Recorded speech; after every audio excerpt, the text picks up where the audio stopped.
Alright, so our opening move is e4, tried and true. Probably the most played opening as white across history. And we get e4, d4.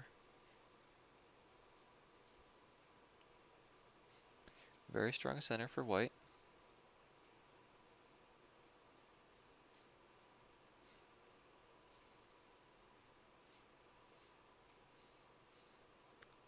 What will black do in response? Bishop to e6. And we see d5, attacking the bishop, kicking it out. The bishop will now be forced to retreat, otherwise it will be taken. If it goes to g4, the queen will kill it. If it goes anywhere else, a pawn will take it. So we get bishop to d7. It was almost as if bishop e6 was never played and white just gained an extra move. We now see f4, a lot of development on the king side with these pawns. It seems like white wants to build up a big center, possibly gain some space and lock up black's pieces. Black plays e5. We could see two different pawn captures here, en passant with the d pawn, or simply f takes e5. We actually see neither.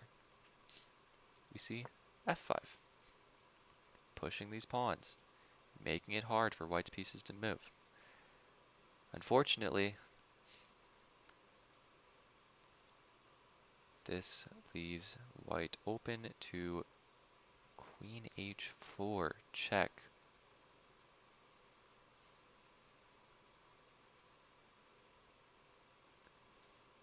But black does not see it. Black actually blocks the queen from checking with knight f6. But the position is now equal, surprisingly. No pieces have been taken yet by either side, but the pawn on e4 is under attack by the knight. Knight c3 defending. How will black continue development? This bishop on f8 is very sad. It doesn't have very many places to go. This pawn on d6 cannot move forward because of the pawn, so it's hard to develop. g6, we could see the bishop escape out this way. Each player refusing to take pieces, pushing pawns.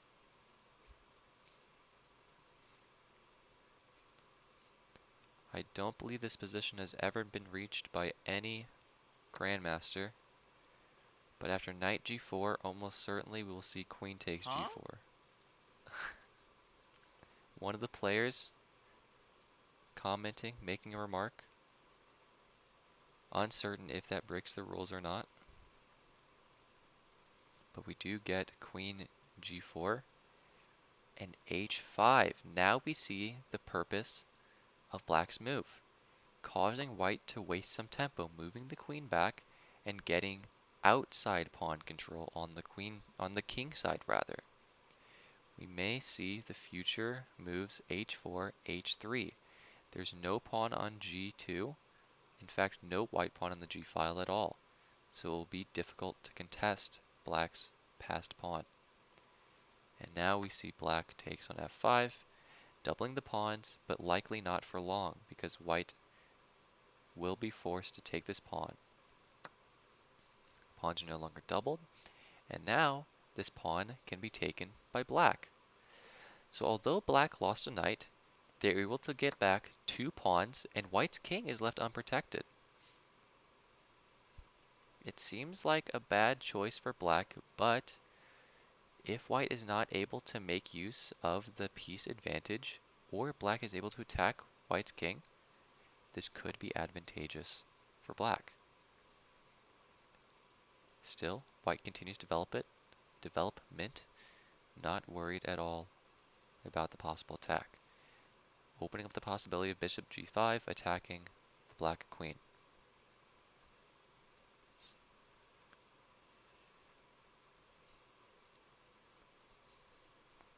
Knight a6. Putting the knight on the rim. We've seen this a lot in today's tournament. It may be a new meta developing. Perhaps knights on the rim are not so grim.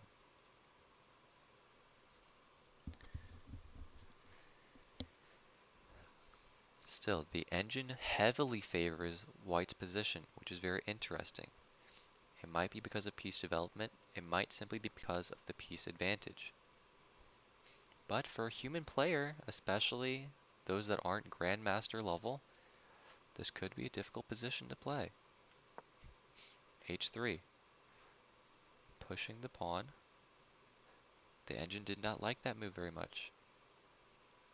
Case in point. Although the engine loves the position, if the human player does not know how to play it, the engine may be wrong. Knight c5.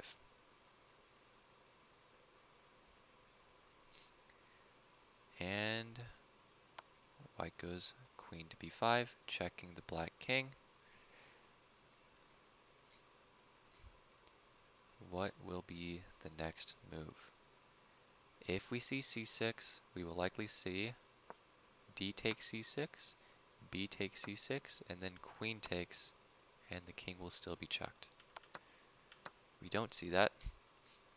We see knight to d7, blocking the queen.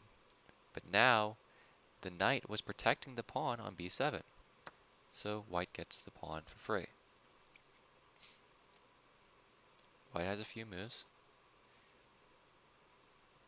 but it's very difficult. The rook is protecting the pawn on a7, so you don't want to move that rook. You don't really want to offer up a queen trade because you're down a piece. It's not an easy position to play for black. But black grabs a pawn back. Bishop takes c3, or c2 rather. Once again, 2 pawns for a piece. White only has 4 pawns left on the board. Although pawns are only worth 1 point, they can be some of the most important pieces in the late game. In the end game, pawns can become queens very easily.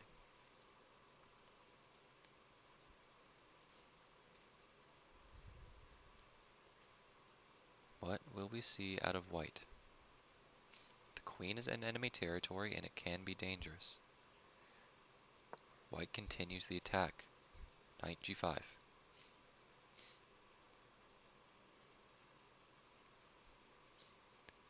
Likely, bishop g5 would have been preferable because, as I mentioned, you're up a piece. You might want to try to simplify the board, taking queens off.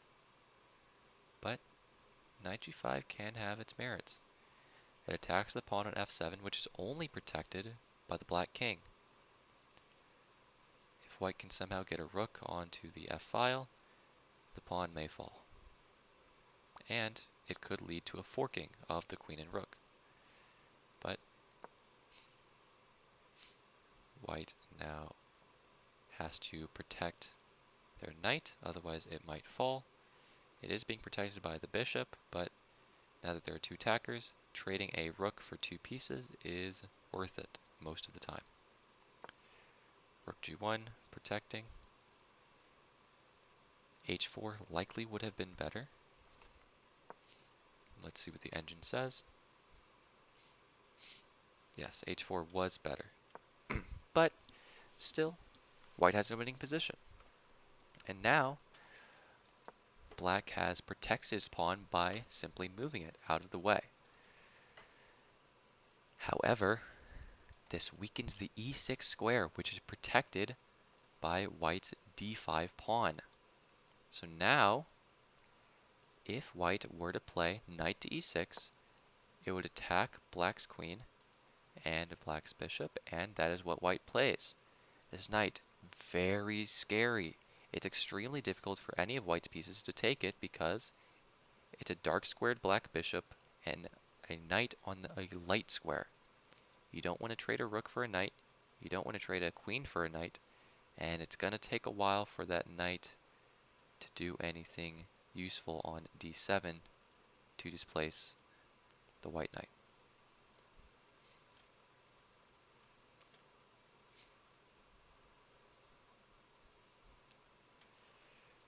important to realize is that although the black queen is under attack, if the black queen manages to escape or be traded off, which it looks like it might, the rook on g1 is not protected.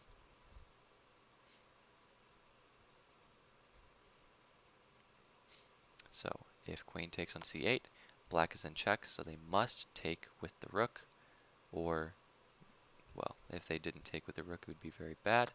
So now white still has a chance to protect that rook, but if white doesn't see it, or if white rejects the queen trade, it could be very dangerous.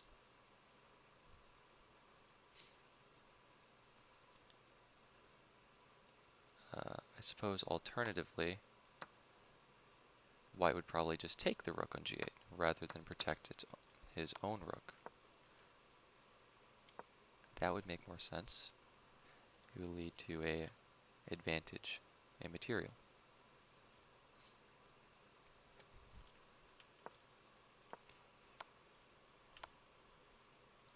Now we get queen c8, and knight takes on c7 instead of any of the aforementioned lines.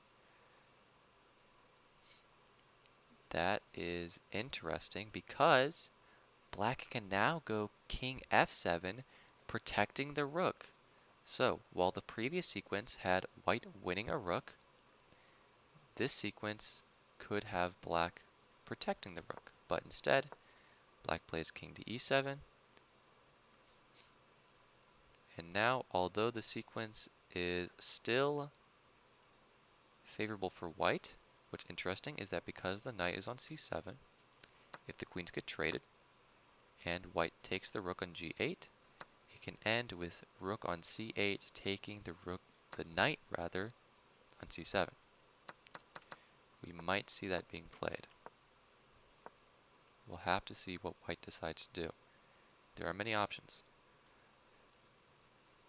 Of course, you imagine that white will move its queen somewhere. We could even see queen a1, or queen taking on a8, the queen taking, the knight taking, and then the rook taking on g1. Or we could see queen a8, rook g8. And the queen does take on a8. Now this is only worth it if the sequence ends, well, never mind. We see queen takes on c7, not taking the queen, and now white is simply up 2 rooks.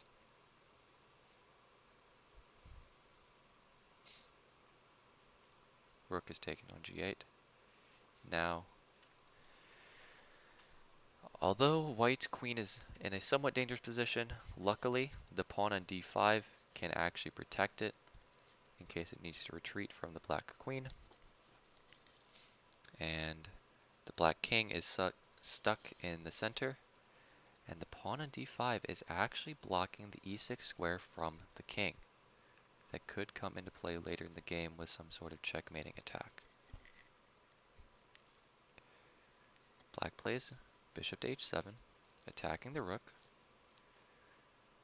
What will white do in response? Of course, retreating the rook makes sense, but if white simply wants to try and simplify, he could take on f8. Instead, plays rook to h8, attacking the h7 bishop, setting up for a check once the h7 bishop is taken. And white cannot really escape that. Or black, rather, cannot really escape the check, except for moving the bishop out of the way. Now, what will white do with the rook? Leave it there? Try to move it somewhere else? Maybe white will try to save the rook by moving in one of these bishops somewhere. For example, bishop at h6 would attack this bishop on f8, and if the bishop moves or takes the bishop, queen to e8 would not be good. I don't know. I don't know what black would do, or white. But you know, it's interesting to look at.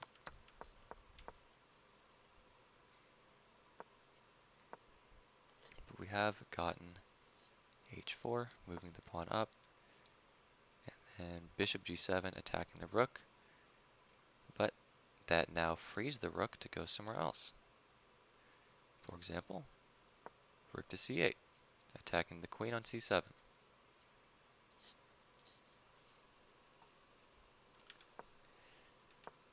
Although the bishop wasn't doing much on f8, it was actually trapping that rook there.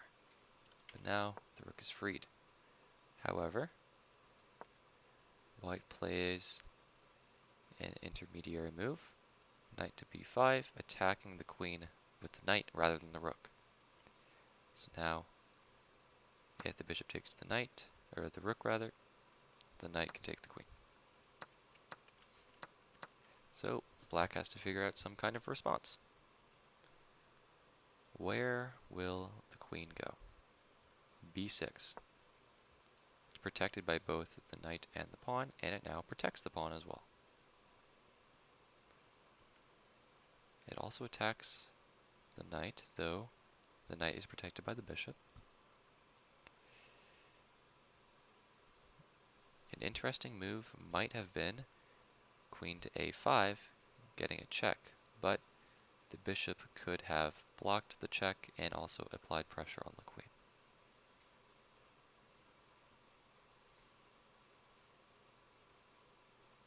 So both players getting fairly low on time. 3 minutes for black, 4 minutes for white. As I mentioned earlier, it's not great for the player with the worst position to be lower on time. Usually you want it to be the other way around. And now, bishop takes on h8, grabbing the rook.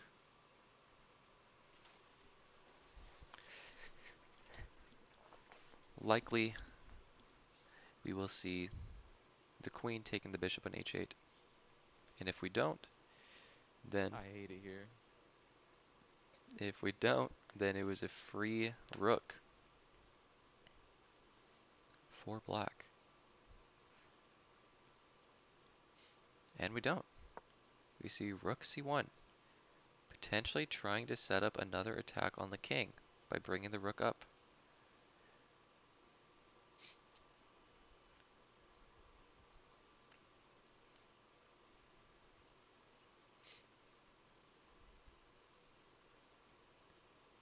Still, black's bishop is still under attack, and there isn't really a way to protect it.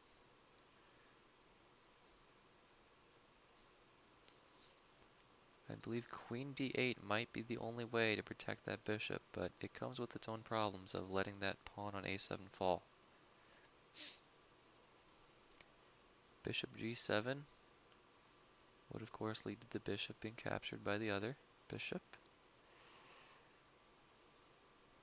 Queen b8 is interesting because it actually protects the pawn on a7, and because the knight is on d7, it protects the queen on b8. But it would lead to a queen trade, which favors white. a5 is played. So we will likely see the white queen taking the black bishop. If we don't, we might see something like rook to c7, or perhaps rook to c8.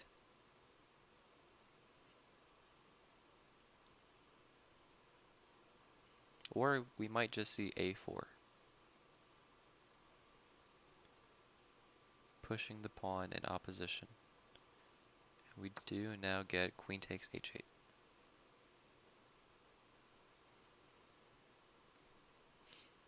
Now, if black misplays, we could get something like rook c8, queen g7, checkmate.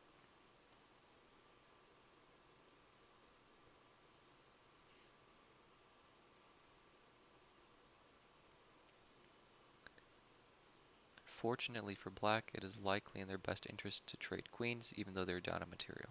otherwise they will be checkmated.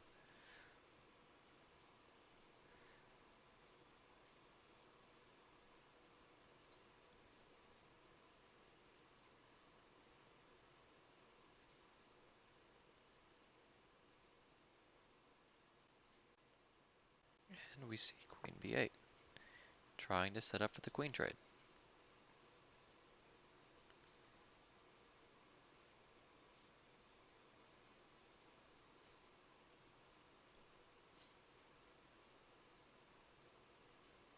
What will white's response be? Maybe rook c8? Simply trying to take the enemy queen without opposition? Or we may just see a queen trade. Either way, white is heavily favored.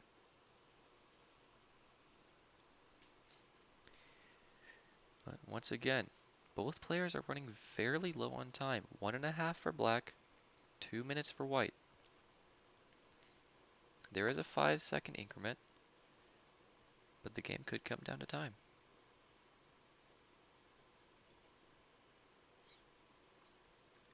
Queen g7 check. How will black avoid this? King e8. The bishop is now able to be taken for free if white so chooses. And they do. Will black return to their original position of king e7? Only time will tell. No, they do not. They go to king d8.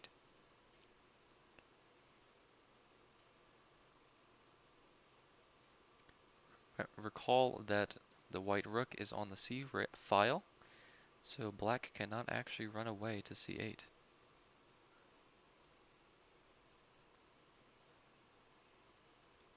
Now, if black plays knight c5, then they can,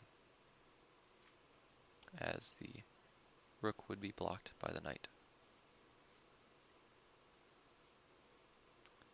We see queen g8. Now either king returns to e7, or we get knight f8. King does go to e7. That is the better move, of course.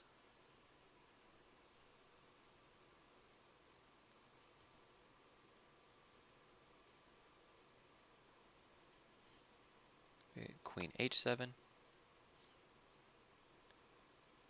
Could we see a repetition? Remember, the same position 3 times is a draw. A draw here would be very, very impressive for black. A miracle of a defense, you could even say. Now, white would love to just be able to play queen f8 checkmate if it weren't for the knight on d7 protecting that square. If it was a pawn instead of a knight, white would be able to get checkmate.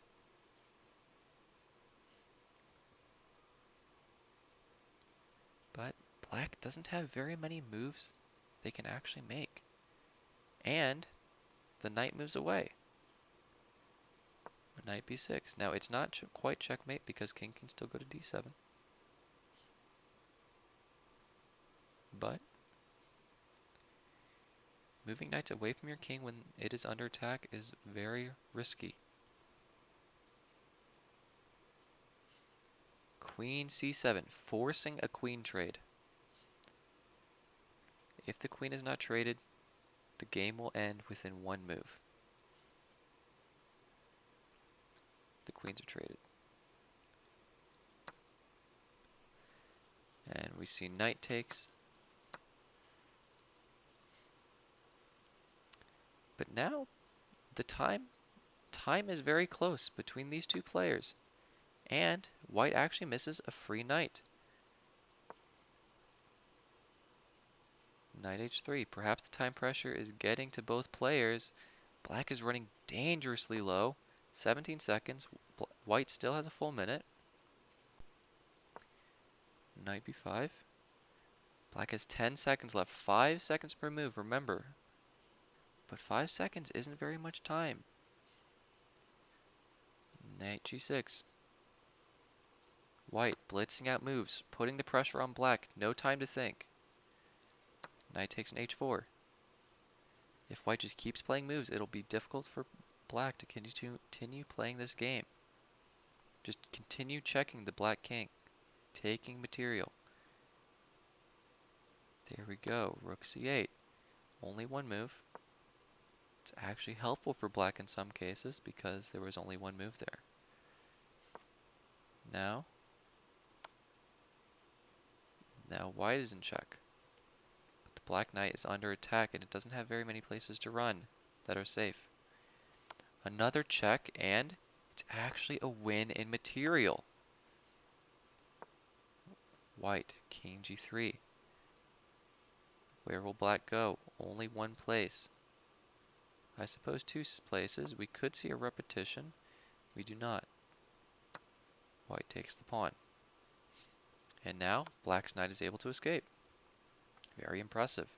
But the pawns will soon fall. The king is a very strong piece in the endgame. It is likely white will just take this pawn. Yes, it will. Under time pressure. Black has 5 seconds, up to 10 because of the increment. And once again, as I mentioned, white is not giving black any time to think. 3 seconds. Pushing the pawn.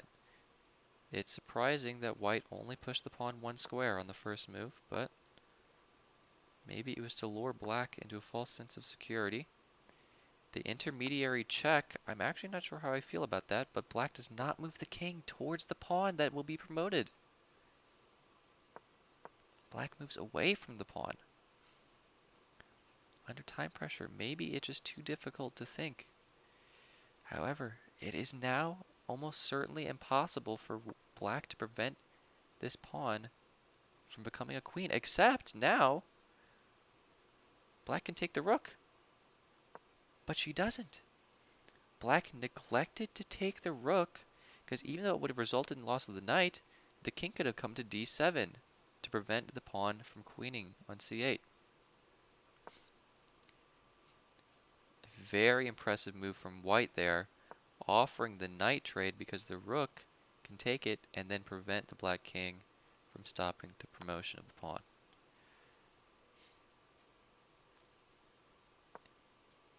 All of these moves coming out so quickly.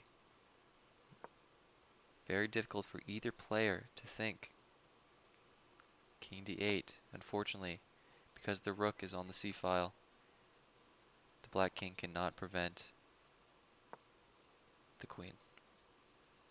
And now white will get another queen, very likely. Black's trying to push the pawn, but it doesn't seem like it will happen.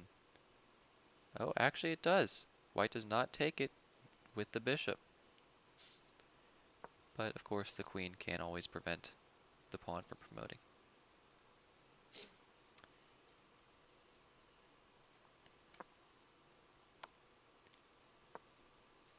And now white gets their third queen of the game, second on the board.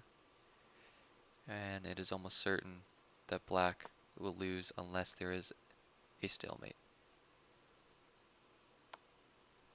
But there is not.